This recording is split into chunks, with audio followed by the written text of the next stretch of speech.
ನಿಮ್ಗೆ ಏನಾದ್ರು ಮಾಹಿತಿ ಬೇಕು ಅಂದ್ರೆ ನನ್ನ ಎದುರುಗಡೆ ಬನ್ನಿ. ವರ್ತೂರ್ ಸಂತೋಷ್ಗೆ ನಾನು ನೇರ ಚಾಲೆಂಜ್ ಮಾಡ್ತಾ ಇದ್ದೀನಿ. ಅವ್ನು ನನ್ನ ಮುಂದೆ ಬಂದು ಕುತ್ಕೋಬೇಕು. ಯಾರು ಸಹ ಅವನು ಒಬ್ಬ ರೈತನೂ ಅಲ್ಲ,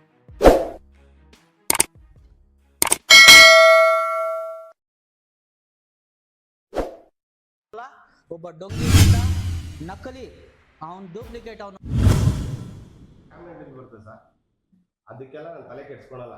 ಕಾಮೆಂಟ್ ಹಾಕ್ಬಿಟ್ರೆ ನಾನು ಕುಗ್ಬಿಡ್ತೀನಿ, ತಗ್ಬಿಡ್ತೀನಿ, ಇದರಿಂದ ಹಿಂದೆ ಹೋಗ್ಬಿಡ್ತೀನಿ ಅನ್ಕೊಂಡಿದ್ದಾರೆ. ಅದು ಹೆಜ್ಜೆ ಇಟ್ಟಿದ್ದೀನಿ, ಮುಂದೆ ಇಡೋ ಮಾತೇ ಇಲ್ಲ. ಈ ನೀವು 1000 ಕಾಮೆಂಟ್ ಹಾಕ್ರಿ, ತಲೆ ಕೆಡ್ಸ್ಕೊಳಲ್ಲ. ಒಳ್ಳೆ ನಿಮ್ಗೆ ಅವನ ಬಗ್ಗೆ ಗೊತ್ತಿರೋರು ನಿಜವಾದ್ದು ಯಾರು ಕಮೆಂಟ್ ಮಾಡಲ್ಲ. ಈ ದುಡ್ಡು ಕೊಟ್ಟು ಅವ್ರ ಮನೆಯಲ್ಲೇ ಸೋಷಿಯಲ್ ಮೀಡಿಯಾ ಇಟ್ಕೊಂಡಿದ್ದಾರೆ. ಅರ್ಧ ಸೋಷಿಯಲ್ ಮೀಡಿಯಾ ಕಾಮೆಂಟ್ ಬರೋದೆಲ್ಲ ಫೇಕ್ ಐಡಿ. ನೀವು ಚೆಕ್ ಮಾಡ್ಬಿಡಿ ಸರ್, ನಾನು ಚೆಕ್ ಮಾಡಿಸಿದ್ದೀನಿ. ಎಲ್ಲ ಫೇಕ್ ಐಡಿಗಳಲ್ಲಿ ಇನ್ಸ್ಟಾಗ್ರಾಮಲ್ಲಿ ಫೇಕ್ ಐಡಿಯಿಂದಾನೆ ಕಾಮೆಂಟ್ಗಳು ಬರೋದು. ಮಾಡಿ ಇವಾಗ ಗೊತ್ತಿಲ್ದಿದ್ದವರು ಮಾಡ್ಬಿಡ್ತಾರೆ. ಅವ್ರ ಅಭಿಮಾನಿ, ಇವಾಗ ನಾನೇ ಅಭಿಮಾನಿ ಆಗಿದ್ದೆ, ಮೋಸ ಹೋಗಿದ್ದೀನಿ. ಈಗ ಗೊತ್ತಾಯ್ತು ಅವನ ಬುದ್ಧಿ ಗೊತ್ತಾದಾಗ ಪ್ರತಿಯೊಬ್ಬರು ತಿರುಗಿ ಬೀಳ್ತಾರೆ. ತಿರುಗಿ ಬೀಳಂಗ್ ಮಾಡ್ತೀವಿ. ಇದನ್ನ ಕೈ ಬಿಡೋ ಮಾತೇ ಇಲ್ಲ. ನೀವು ಎಷ್ಟೇ ಕಾಮೆಂಟ್ ಮಾಡಿ, ಎಷ್ಟೇ ಕೆಡ್ದಾಗ ಮಾತಾಡಿ, ನಾನು ತಲೆನೇ ಕೆಡ್ಸ್ಕೊಳಲ್ಲ. ದೇವ್ರವನ್ನೇ ನೋಡ್ಕೊಂತಾನೆ. ಒಳ್ಳೇದಕ್ಕೆ ಕಾಲ ಬಂದೇ ಬರ್ತದೆ. ತೋರಿಸಿ ಯಾರೋ ಸೆಲ್ಫಿ ಕೊಡೋಣ ಅಂತ ಬಂದವ್ರೆ, ಕುರುಸ್ವಾಮಿ ಅಂತ ಬಂದವ್ರೆ. ನಿನ್ ಫ್ಯಾನ್, ಇವಾಗ ಸೆಲೆಬ್ರಿಟಿ ನೀನು ಇವಾಗ ಕರ್ನಾಟಕದ ಸೆಲೆಬ್ರಿಟಿ, ಪ್ರತಿ ಮನೆ ಮಗ ನೀನ್ ಯಾವ ತರ, ನಿನ್ನ ಬಿಹೇವಿಯರ್ ಯಾವ ತರ ಇರ್ಬೇಕು? ನೀನು ಸೆಲ್ಫಿ ಕೇಳಕ್ ಬಂದವ್ರೆ ಕುರುಬ್ರ. ನೀವು ಬಲ್ಲನ್ ಮಕ್ಕಳು ನೀವು ಹಿಂದೆ ಇಟ್ಬಿಟ್ಟು ಏನ್ ಅವಶ್ಯಕತೆ ಸರ್? ಏನ್ ಅವಶ್ಯಕತೆ? ನೀನ್ ಸೆಲೆಬ್ರಿಟಿ ಆಗಿ ಏನ್ ಮಾತಾಡ್ಬೇಕು, ಹೆಂಗಿರ್ಬೇಕು? ಅಲ್ಲಿ ಕೆರೆಗಳಲ್ಲಿ ಬಂದು ವಿಡಿಯೋಗಳು ಮಾಡ್ಕೊಂಡು ನೀನು ಈ ಕೆಲ್ಸ ಕೊಂಗ್ ಮಾತಲ್ಲಿ ಮಾತಾಡ್ಬೇಡ್ರಿ ಅಂತ ನೀನ್ ಎಲ್ಲಾರ್ಗು ಹೇಳ್ತೀಯಲ್ಲಪ್ಪ. ನೀನ್ ಏನ್ ಮಾತಲ್ಲಿ ಮಾತಾಡ್ತಾ ಇದೀಯ? ಇಲ್ಲಿ ಕೊಂಗ್ ಮಾತಲ್ವಾ ಇದು? ಈಗ ನಾವು ಕುರುಬ್ರು ತಿಗಳು, ನಾವು ಸತ್ರೆ ಅವ್ರು ಬರ್ತಾರೆ, ಅವ್ರ ಸತ್ರೆ ನಾವು ಬರ್ತೀವಿ. ನಿನ್ನಂತ 100 ಜನ ತಲೆ ಹಿಡಿದ್ರು ಇಲ್ಲಿ ಬಂದು ನಮ್ಮನ್ನೇನು ಮಾಡಕ್ಕಾಗಲ್ಲ. ನಾವ್ ಹಿಂಗೆ ಹೇಳ್ತೀವಿ. ನಾವ್ ಯಾವತ್ತು ನಿನ್ನ ಬೇಳೆಗ ನಾವು ಬಿಸಿನೀರಾಗಲ್ಲ. ನಿನ್ ಬೇಳೆ ಏನಿದ್ರು ವರ್ತೂರಲ್ಲಿ ನೋಡ್ಕೊ, ಹೊಸಕೋಟೆಯಲ್ಲಿ ಏನು ನಡೆಯಲ್ಲ. ಇನ್ನು ಹೊಸಕೋಟೆ ಕಾಲೇ ಇಡ್ಬೇಡಪ್ಪ, ಮಹಾನ್ ಭವ ಹೊಸಕೋಟೆ ಕಾಲೇ ಇಡ್ಬೇಡ. ನೊಂದು ಹೇಳ್ತಾ ಇದೀನಿ. ನನ್ಗೆ ಯಾವ ಹೈಲೈಟ್ ಆಗೋದು ನನ್ಗೆ ಅವಶ್ಯಕತೆನೂ ಇಲ್ಲ, ಯಾವ ದುಡ್ಡು ಮಾಡೋ ಅವಶ್ಯಕತೆ ಇಲ್ಲ.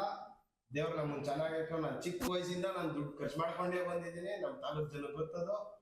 ನೀನು ಈ ಕಾಮೆಂಟ್ಗಳು ಹಾಕೋರ್ಗೆ ಹೇಳ್ತೀನಿ, ದಯಮಾಡಿ ನಿಮ್ಮನೆಲ್ಲ ತಂದೆ ತಾಯಿ ಇಡ್ತಾರೆ, ಬರೀ ಇಲ್ಲ ಹಂಗ ತಾಕತ್ತಿದ್ರೆ ಮುಂದೆ ಬಂದ್ಬಿಟ್ಟು ಮಾತಾಡಿ. ಕಾಮೆಂಟ್ ಒತ್ತು ಬಿಡೋದೇನು ದೊಡ್ಡ ವಿಷಯ ಅಲ್ಲ. ನಾನು ಕುತ್ಕೊಂಡು 1000 ಒತ್ತು ಬಿಡ್ತೀನಿ. ಅವನ ಬಗ್ಗೆ ಅವನ ಇತಿಹಾಸ ತಿಳ್ಕೊಳ್ರಿ. ನೊಂದು ಹೇಳ್ತಾ ಇದ್ದೀನಿ ಸರ್. ನಾನಂತೂ ಇವನೇನೋ ಬೆಳೆದ್ಬಿಟ್ಟಲ್ಲ, ದೇವರೊಳಗೆ ನನ್ಗೆ ಹೊಟ್ಟೆ ಊರಿಲ್ಲ ಸರ್. ಅವ್ರ ತಾಯಿಗಿಂತ ಈಗ ಎಲ್ರು ಹೇಳ್ತದಲ್ಲ, ನಮ್ಮ ತಿಂಗಳ ಸಮಾಜದವರು ಅಂತ ಕಾಮೆಂಟ್ ಮಾಡ್ತಾರೆ ನಮ್ಮ ಇದು ಅಂತ. ಅದೇ ದ್ರೌಪದಮ್ಮನ ಮೇಲೆ ಆಣೆ ಮಾಡಿ ಹೇಳ್ತಾ ಇದ್ದೀನಿ, ಇವ್ರು ಯಾರು ಬಂದಿಲ್ಲ, ನಾನು ಸಪೋರ್ಟ್ ಮಾಡಿದೆ. ಜಾತಿ ನೋಡಿಲ್ಲ, ನಾನು ಜಾತಿ ನೋಡಿಲ್ಲ ಸರ್. ಜಾತಿ ನೋಡಾಗಿದ್ರೆ ನಾನು ಲಕ್ಷಾಂತರ ರೂಪಾಯಿ ಏನು ಸರ್ ಖರ್ಚು ಮಾಡ್ತಾ ಇದ್ದೆ? ಇವನೆಲ್ಲೋ ಇದ್ರೆ ಜೈಲ್ ಹತ್ರ ಏನಕ್ಕೆ ಸರ್ ಓದ್ತಾ ಇದ್ದೆ ನಾನು? ಎಂತೆಂತಾರೋ ಜೈಲಿಂದ ನಮ್ಮ ಫ್ರೆಂಡ್ ಜೈಲ್ ಕೊಟ್ಟು ಬಂದ್ರೆ ನಾನು ಹೋಗಿಲ್ಲ. ಇವನ್ನ ನೋಡಕ್ ಜೈಲ್ ಹತ್ರ ಹೋದೆ. ಏನಕ್ಕೆ ಸರ್ ಹೋಗ್ತೀನಿ? ಅವ್ರ ತಾಯಿ ಫಸ್ಟ್ ಫೋನ್ ಮಾಡ್ತಾರೆ. ಆ ಹುಲಿ ಪೆಂಡೆಂಟ್ ಕೇಸಲ್ಲಿ ನನಗೆ ಫಸ್ಟ್ ಫೋನ್ ಮಾಡಿ, ನಂಗೆ ಏನ್ ಮಾಡಕ್ ಗೊತ್ತಾಗ್ತಾ ಇಲ್ಲಪ್ಪ, ಜಲ್ದಿ ಮನೆ ಹತ್ರ ಬಾ ಅಂತ. ಸರ್ ದೇವರಾಣೆಗೆ ಅಲ್ಲಿ ಗಂಟ ಅವ್ರ ಮನೆ ನೋಡಿರಲ್ಲ ಸರ್. ನಾನು ಅವ್ರನ್ನ ಆಸ್ತಿ ಅವೆಲ್ಲ ನಾವು ಗೊತ್ತೇ ಇಲ್ಲ ಸರ್. ರೇಸ್ ಮಾಡಿದ್ವಾ ಬಿಟ್ವಾ ಅಷ್ಟೇ. ನನ್ಗೆ ಅವ್ನ ಮಾಹಿತಿ ಅದ್ರ ಬಗ್ಗೆ ನಮ್ಗೆ ಗೊತ್ತಿಲ್ಲ.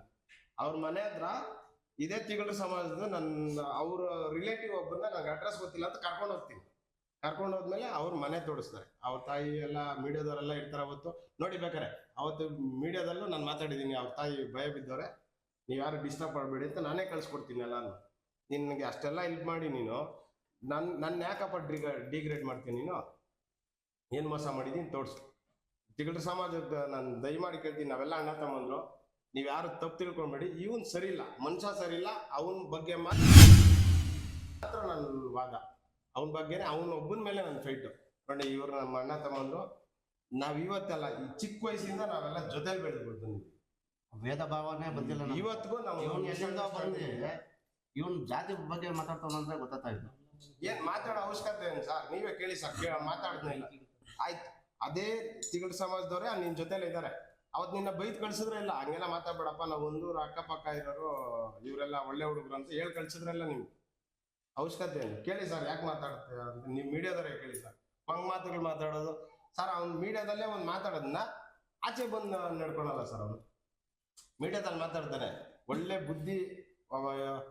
ಏನ್ ಮಾಡೋದು ಇವರು, ಆಲಾಟದ ಮನೆಕ ವಿಷ ಕರು ಸಾಯ್ಲಿ ಅನ್ನೋ ಕರು ಸಾಯ್ಲಿ ಅನ್ನೋ ಇವಾಗ ಹೆಂಗೆ ಮೀಡಿಯಾದಲ್ಲಿ ಮಾತಾಡ್ತಾನೆ, ಸಾಕ್ಷಾತ್ ತರ ಮಾತಾಡ್ತಾರೆ ಮೀಡಿಯಾದಲ್ಲಿ. ಕರು ಸಾಯ್ಲಿ ಅಂತ ನಮ್ಮ ಪಾಪ ಇವರು ಅಂತಾರೆ.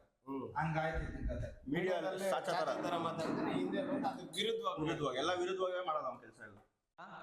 ನಾನು ಯಲಂಕ ಮಂಜು ಅಂತೇಳಿ, ಏನು ಈ ಕೊಳ್ತೂರು ಗ್ರಾಮದಲ್ಲಿ ಹೊಸಕೋಟೆ, ಈ ಕೊಳ್ತೂರು ಗ್ರಾಮದಲ್ಲಿ ರೇಸ್ ನಡೀತಲ್ವಾ, ಈ ರೇಸಲ್ಲಿ ವರ್ತೂರು ಸಂತೋಷು ರೈತರಿಗೋಸ್ಕರ ಏನೂ ಒಂದು ಸಾಧನೆ ಮಾಡಿಲ್ಲ.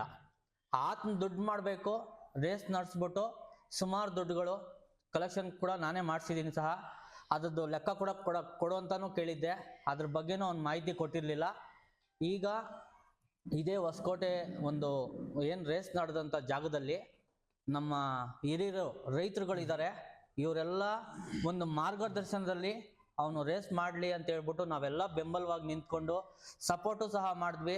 ಆದರೆ ಅವನು ಯಾವ ಹಳ್ಳಿಕಾರ್ಗೆ ಏನು ಒಂದು ರೇಸ್ ನಡೆದಾಗಿಂದ ಸಹ ಇವತ್ತಿನ ತನಕನೂ ಬರೀ ಅವನ ಉದ್ದೇಶ ಒಂದೇನೆ, ದುಡ್ಡು ಮಾಡಬೇಕು, ದುಡ್ಡು ಮಾಡಿಬಿಟ್ಟು ಎಲ್ಲರ ಮೇಲೂ ನಾನು ಬಡಿಯ ಹಳ್ಳಿಕಾರ್ ಅಂತ ಹೇಳ್ಬಿಟ್ಟು ಅವ್ರ ಹುಡುಗರ ಕೈಯಲ್ಲೇ ಹಳ್ಳಿಕಾರ್ ಹೊಡಿಯ ಅಂತ ಹೇಳ್ಬಿಟ್ಟು ಈ ಥರ ಹೇಳ್ತಾ ಇದ್ದಾರೆ. ಆದರೆ ಮಾಧ್ಯಮ ಮಿತ್ರರಲ್ಲಿ ಮತ್ತು ಕರ್ನಾಟಕ ಜನತೆಯಲ್ಲಿ ನಾನು ಕೇಳ್ಕೊಳ್ಳೋದು ಒಂದೇ, ಹಳ್ಳಿಕಾರ್ ಹೊಡಿಯ ಅಂತ ದಯವಿಟ್ಟು ಕರಿಬೇಡಿ. ಯಾಕೆಂತಂದರೆ ರೈತರುಗಳಿಗೆ ಅವ್ರದ್ದೇ ಆದಂತಹ ಬೆಲೆಗಳಿದ್ದಾವೆ, ಆ ಬೆಲೆನ ದಯವಿಟ್ಟು ನೀವು ಕಳಿಬೇಡಿ. ಅವನ್ನ ಹಳ್ಳಿಕಾರ್ ಒಡೆಯ ಅನ್ನೋ ಒಂದು ಪದನ ದಯವಿಟ್ಟು ಮಾಧ್ಯಮದವ್ರಿಗೆ ಕೈ ಮುಗಿದು ಬೇಡ್ತಾ ಇದ್ದೀನಿ, ಆ ಹೆಸರು ಮಾತ್ರ ಕರಿಬೇಡಿ. ಬೇಕಾದ್ರೆ ವರ್ತೂರು ಸಂತೋಷ್ ಅಂತ ಬೇಕಾದ್ರೆ ಕರ್ಕೊಳ್ಳಿ, ಏನೋ ಅವನು ಇಷ್ಟ ಅದು ಕರ್ಕೊಳ್ಳಿ. ಈ ಹಳ್ಳಿಕಾರ್ಗೆ ಒಡೆಯ ಅಂತ ದಯವಿಟ್ಟು ಇನ್ನೆಲ್ಲೂ ಮಾಧ್ಯಮದಲ್ಲಿ ನೀವು ಯಾರು ದಯವಿಟ್ಟು ಕರಿಬೇಡಿ. ಅವನು ಯಾವ ಹಳ್ಳಿಕಾರ್ಗೂ ಒಡೆಯನೂ ಅಲ್ಲ, ಅವ್ನು ರೈತನೇ ಅಲ್ಲ. ಆಲ್ರೆಡಿ ಹೇಳಿದ್ದೆ, ನಾನು ಒಬ್ಬ ಡೊಂಗಿ ರೈತ, ದಯವಿಟ್ಟು ನಂಬೇಡಿ ಅಂತ ಹೇಳ್ಬಿಟ್ಟು ಕರ್ನಾಟಕಕ್ಕೆ ಆಲ್ರೆಡಿ ಕರೆ ಕೊಟ್ಟಿದ್ದೆ. ಈಗ ಅದೇ ರೈತರುಗಳಿಗೆ ಅವ್ರಿಗೂ ಅವಮಾನ ಮಾಡ್ಬಿಟ್ಟು ತುಂಬಾ ಅವನು ಒಂದು ಬೇರೆ ರೀತಿಯಲ್ಲಿ ಹೋಯ್ತಾ ಇದ್ದಾನೆ. ದಯವಿಟ್ಟು ಯಾರು ನಂಬೇಡ್ರಿ. ಅವ್ನು ಮೋಸ ಮಾಡ್ಕೊಂಡು ಇನ್ನೊಬ್ಬರನ್ನ ರೇಸ್ ಮಾಡ್ಬಿಟ್ಟು ಈ ತರ ಫ್ರಾಡ್ ಮಾಡ್ತಾ ಇದ್ದಾನೆ ಅಂತ ಅವ್ನು ನಂಬಿಟ್ಟು ನೀವು ಮೋಸ ಹೋಗ್ಬೇಡಿ. ನಾನು ಎಲ್ಲಾ ಮಾಹಿತಿ ಆಲ್ರೆಡಿ ಅವ್ನು ಡ್ರಗ್ಸ್ ತಗೊಂತಾ ಇದ್ದಾನೆ ಅಂತಾನು ಮಾಹಿತಿ ಕೊಟ್ಟಿದ್ದೆ, ಆ ಡ್ರಗ್ಸ್ದು ಮಾಹಿತಿ ಕೊಡ್ತೀನಿ. ನನ್ನ ಮುಂದೆ ಅವನು ನೇರ ಚರ್ಚೆಗೆ ಬಾ ಅಂತಾನು ಕರೆದಿದ್ದೀನಿ. ವರ್ತೂರು ಸಂತೋಷ್ಗೆ ಹೇಳ್ತಾ ಇದ್ದೀನಿ, ನನ್ನ ಮುಂದೆ ನೇರ ಚರ್ಚೆಗೆ ಬಾರೋ, ನೀನು ಯಾಕೆ ನೀನು ಡ್ರಗ್ಸ್ ರೋಡಲ್ಲಿ ಯಾಕೆ ಬಟ್ಟೆ ಹಾಕೊಂಡೆಲ್ಲ ಯಾಕೆ ಹೋಗಿದ್ದೆ, ಮತ್ತೆ ಡ್ರಗ್ಸ್ ತಗೊಂಡ್ಬಿಟ್ಟು ಮಾಮೂಲಿ ಸ್ಪಂದನ ಹಾಸ್ಪಿಟ್ಲ್ ಹತ್ರ ಯಾರು ನಿಮ್ಮ ಬ್ಯಾಚ್ ಎಲ್ಲ ಹೋಯ್ತಾ ಇದ್ರು ಅಂತಲ್ಲ ಯಾಕೆ ಹೋಗಿದ್ರಿ ಅಂತಾನು ನಾನು ಆಲ್ರೆಡಿ ಮಾಧ್ಯಮಕ್ಕೆಲ್ಲ ಹೇಳಿಕೆ ಕೂಡ ಕೊಟ್ಟಿದ್ದೀನಿ. ಅವ್ನು ನಂಬೇಡಿ, ನಂಬಿಟ್ಟು ಮೋಸ ಹೋಗ್ತೀರಾ ಅಂತಾನು ನಾನು ಹೇಳಿದ್ದೆ ಮಾಧ್ಯಮದವರು. ಆದ್ರೆ ಅವನ ಬಗ್ಗೆ ಅವತ್ತೊಂದು ಪ್ರೆಸ್ ಮೀಟ್ ಮಾಡಿದ್ನಲ್ವ, ಅವನು ಯಾಕೆ ಅವತ್ತು ನೀವು ಅವನ ಬಗ್ಗೆ ಎಲ್ಲ ಒಳ್ಳೇದೇ ಕೇಳಿದ್ದೀರಾ, ಅವ್ನು ಏನ್ ಹೇಳ್ತಾರೋ ಅದನ್ನ ಮಾತ್ರ ಹಾಕೋದಲ್ಲ. ಇರೋ ವಾಸ್ತವಾಂಶ ಸ್ಪಂದನ ಹಾಸ್ಪಿಟ್ಲು ನಂದಿನಿ ಲೇಔಟ್ ಹತ್ರ ಹೋಗ್ರಿ, ನಿಮ್ಗೆಲ್ಲ ಮಾಹಿತಿ ಸಿಗುತ್ತೆ. ಅವ್ನು ರೈತನೂ ಅಲ್ಲ ಏನೂ ಅಲ್ಲ. ರೈತರ ಹೆಸರು ಹೇಳ್ಕೊಂಡ್ಬಿಟ್ಟು ಈ ಹಳ್ಳಿಕಾರ್ ಅನ್ನೋದೊಂದು ಬ್ರ್ಯಾಂಡ್ ಇಟ್ಕೊಂಡ್ಬಿಟ್ಟು ಅವ್ನು ರೈತರಿಗೆ ಮೋಸ ಮಾಡ್ತಾ ಇದ್ದಾನೆ, ಅದರಿಂದ ದುಡ್ಡು ಮಾಡ್ತಾ ಇದ್ದಾನೆ. ದಯವಿಟ್ಟು ಹೇಳ್ತಾ ಇದೀನಿ, ನಿಮ್ಗೆ ಏನಾದ್ರು ಮಾಹಿತಿ ಬೇಕು ಅಂದ್ರೆ ನನ್ನ ಎದುರುಗಡೆ ಬನ್ನಿ. ಸಂತೋಷ್ಗೆ ನಾನು ನೇರ ಚಾಲೆಂಜ್ ಮಾಡ್ತಾ ಇದ್ದೀನಿ, ಅವ್ನು ನನ್ನ ಮುಂದೆ ಬಂದು ಕುತ್ಕೋಬೇಕು. ಯಾಕೆ ಅಂತಂದ್ರೆ ದುಡ್ಡೆಲ್ಲ ಕಲೆಕ್ಷನ್ ನಾನು ಮಾಡ್ಕೊಟ್ಟಿದ್ದೀನಿ, ರೇಸ್ ದುಡ್ಡುದು ಲೆಕ್ಕ ಕೊಡು ಅಂತಾನು ಕೇಳಿದ್ದೀನಿ. ಇವತ್ತಿನ ತನಕ ಒಂದು ಇದಿಲ್ಲ, ಬರೀ ಅವನವನೇ ಫೋನ್ ಎಲ್ಲೆಲ್ಲ ಮೀಡಿಯಾದಲ್ಲಿ ಕುತ್ಕೊಂತಾನೆ. ಅವ್ನ್ ಗಂಡ್ಸಾಗಿದ್ರೆ ಬಾ ಅಂತ ಕರೀತಾನೆ. ಇವಾಗ ನಾನು ನಿನ್ ಅಪ್ಪ ಅಮ್ಮನ್ಗೆ ಇದ್ರೆ ನನ್ನ ಮುಂದೆ ಇಲ್ಲಿ ನೇರ ಚರ್ಚೆಗೆ ಬಾ, ಕುತ್ಕೋ, ಮಾತಾಡೋಣ. ಯಾಕೆ ಅಂತಂದ್ರೆ ಇಲ್ಲಿ ಗಂಡ್ಸು ಹೆಣ್ಸು ಅಂತ ಬರಲ್ಲ. ಸಾವಿರಾರು ರೂಪಾಯಿ ದುಡ್ಡು, ಒಂದೊಂದು ರೂಪಾಯಿ ಬೆಲೆ ನಿನಗೆ ಗೊತ್ತಿಲ್ಲ. ಆ ಬೆಲೆ ಏನು ಅಂತ ನಾವು ತೋರಿಸ್ತೀವಿ. ನೀನ್ ಬಾ, ಇಲ್ಲಿ ಕುತ್ಕೊಂಡ್ಬಿಟ್ಟು ರೇಸ್ದು ಲೆಕ್ಕ ಎಲ್ಲ ಕೊಡು, ಎಷ್ಟು ದುಡ್ಡು ಬಂತು ನಿನ್ಗೆ, ಯಾಕೆ ಗೂಗಲ್ ಪೇ ಫೋನ್ ಪೇ ಅಂತ ಹೇಳ್ಬಿಟ್ಟು ಎಲ್ಲ ಯೂಟ್ಯೂಬ್ಗಳಲ್ಲಿ ಯಾಕೆ ಹಾಕಿದ್ದೆ ನೀನು, ಮತ್ತೆ ಫೇಸ್ಬುಕ್ ಅಲ್ಲಿ ಎಲ್ಲಾ ಕಡೆ ಶೇರ್ ಮಾಡಿದ್ಯಾ, ಅದೆಲ್ಲ ಮಾಹಿತಿನೂ ನಾನು ಕೊಡ್ತೀನಿ. ವರ್ತೂರು ಸಂತೋಷ್ನ ಯಾರನ್ನೂ ನಂಬೇಡಿ, ಅವನು ನನ್ನ ಮುಂದೆ ಬಂದು ಕುತ್ಕೋಬೇಕು. ಅದಕ್ಕೇನೆ ಇವಾಗ ಹಿರಿಯರು ರೈತರು ಇದ್ದಾರೆ, ಅವರೆಲ್ಲ ನಿಮ್ಗೆ ಏನೇನಿದೆ ಅದೆಲ್ಲ ಮಾಹಿತಿನೂ ಕೊಡ್ತಾರೆ. ಅವನು ಯಾಕೆ ರೋಡಲ್ಲೆಲ್ಲ ಬಟ್ಟೆ ಹಾರ್ಕೊಂಡು ಹೋಗಿದ್ದ, ಮತ್ತೆ ರೋಡಲ್ಲಿ ಯಾಕೆ ಡ್ರಗ್ಸ್ ಎಲ್ಲ ಚುಚ್ಕೊಂತ ಇದ್ದ, ಎಲ್ಲ ನಾನು ಕಣ್ಣಾರೆ ಕಂಡಿದ್ದೀನಿ. ಅವ್ನು ನನ್ನ ಮುಂದೆ ಬರಬೇಕು, ಅವ್ನಿಗೆಲ್ಲ ಮಾಹಿತಿ ಕೊಡ್ತೀನಿ.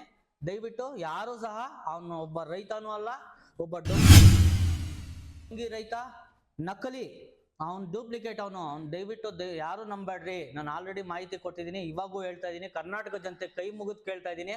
ರೈತರಿಗೆ ಅವ್ರದೇ ಆದಂತಹ ಬೆಲೆಗಳಿದಾವೆ, ಅವ್ರ ಬೆಲೆನ ದಯವಿಟ್ಟು ಯಾರು ಕಳಿಬೇಡಿ. ಅವ್ನ್ ರೈತ ಅಲ್ಲ, ಅವ್ನು ನನ್ನ ನೇರ ಚರ್ಚೆಗೂ ಬಾರಪ್ಪ ಅಂತ ಕೂಡ ಹೇಳಿದ್ದೀನಿ.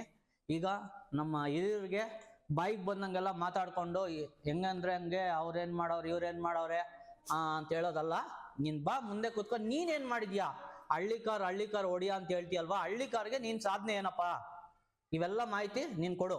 ಕೊಟ್ಬಿಟ್ಟು ಆಮೇಲೆ ನಾವೇ ಒಪ್ಕೊಂತೀವಪ್ಪ ನಿಮ್ಗೆ ಇವಾಗ 1 ಎಕರೆ ಅಣ್ಣವ್ರು ಜಾಗ ಕೊಡ್ತೀನಿ ಅಂತ ಹೇಳಿದಾರೆ, ಆ 1 ಎಕರೆಯಲ್ಲಿ ನೀನ್ ಹಳ್ಳಿ ಕಾರ್ ಎತ್ತುಗಳನ್ನ ಸಾಕ್ಬಿಟ್ಟು ಕಸಾಯಿಖಾನೆಯಿಂದ ನಿಮ್ಗೆ ಎತ್ತುಗಳನ್ನ ತಂದು ಕೊಡ್ತೀವಿ, ಅದನ್ನ ಸಾಕ್ಬಿಟ್ಟು ಬೆಳೆಸ್ಬಿಟ್ಟು ಆವಾಗ ನೀನ್ ರೇಸ್ ಮಾಡು, ಮತ್ತೊಂದು ಮಾಡು.